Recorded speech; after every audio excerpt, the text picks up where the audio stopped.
Ça s'appelle le marché de la solitude. Eh oui. Alors, y a-t-il que des âmes sœurs dans ce monde des célibataires? Majoritairement, oui. Puis sinon, il y en a qui cherchent l'aventure, Oui, amoureuse, sexuelle, les deux à la fois. Oui, Alors, il y a eu les sites de rencontres, ça a bien marché pendant des années. Ça a même éclipsé les agences matrimoniales. Et puis, hop, voici le retour des agences matrimoniales. Et pour quelle raison? Eh bien, parce qu'il y a eu des déceptions. Quand on dit 15 millions de célibataires au sens large, c'est quand même 15 millions de personnes qui sont ou célibataires, ou divorcées, ou séparées, ou veuves, des personnes qui sont officiellement seules. Et 15 millions, c'est beaucoup. Donc parmi ces personnes, on en a qui cherchent une rencontre, mais une rencontre durable, un lien durable. Et c'est vrai que les clubs de rencontres, les sites de rencontres ont été très à la mode et il y a eu des déceptions dans la mesure où certaines personnes se sont rendues compte que la rencontre était peut-être un peu éphémère, disons pas forcément durable. Donc aujourd'hui, il y a un regain d'intérêt pour ces agences matrimoniales qui étaient un peu tombées dans les oubliettes, qui avaient une image un peu désuète. Et on a quand même 100 à 120 000 personnes qui chaque année vont maintenant s'inscrire dans les agences matrimoniales.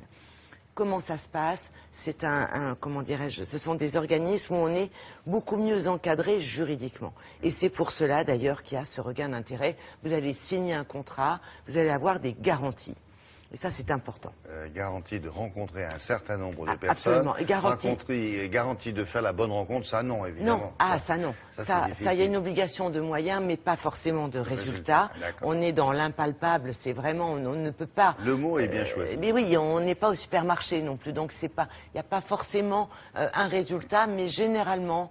En gros, on a quand même 5 à, allez, maximum 9 personnes sur 10 qui arrivent à trouver une personne avec laquelle elles peuvent faire un bon bout de chemin.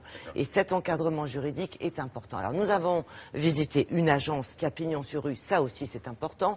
Nous avons rencontré le responsable d'un réseau d'agences et puis nous avons recueilli les témoignages de personnes qui cherchent quelqu'un, qui ont fait une balade en groupe alors que c'était un jour de neige et de froid. Ça ne les a pas empêchés de se retrouver pour prendre un pot. Regardez. Vous avez établi des liens, est-ce que vous connaissez un peu mieux? Vous avez dû discuter pendant cette rando? Oui, c'était sympathique, on a fait connexion. On a pu échanger beaucoup de points de vue, beaucoup de choses. Une agence matrimoniale, par rapport à un club de rencontre, vous apporte la garantie de rencontrer des personnes qui sont libres. C'est-à-dire des personnes qui ont la même motivation d'une rencontre stable, durable, et qui veulent construire une vie de couple à deux. J'avoue que j'ai eu... j'étais sur les sites de rencontres, moi carrément. J'ai vraiment été déçue.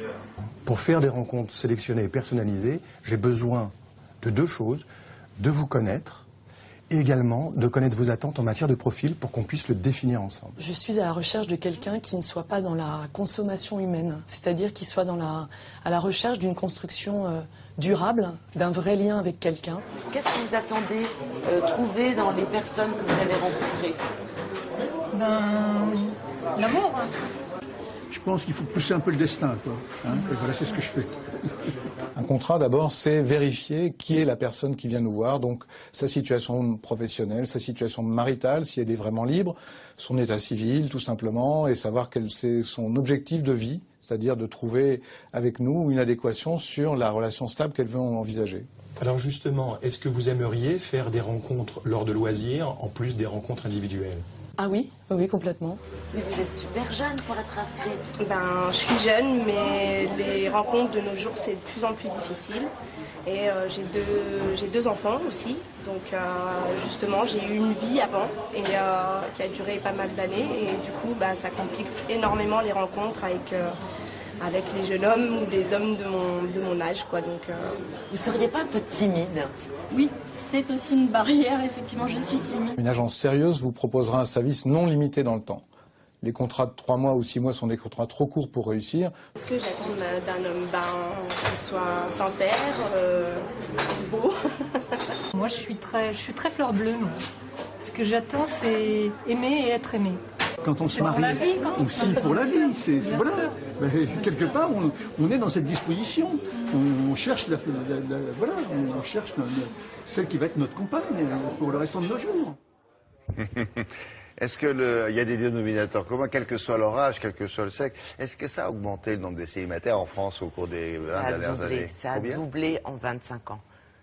Ah oui, oui, c'est pour ça d'ailleurs que les sites ont eu beaucoup de succès et ont entraîné aussi quelques déceptions. On a 450 agences matrimoniales en France. Choisissez si possible une agence qui a pignon sur rue. Lisez bien votre contrat. Vous devez, par exemple, pouvoir sortir du contrat si, par le plus grand des hasards, vous avez rencontré quelqu'un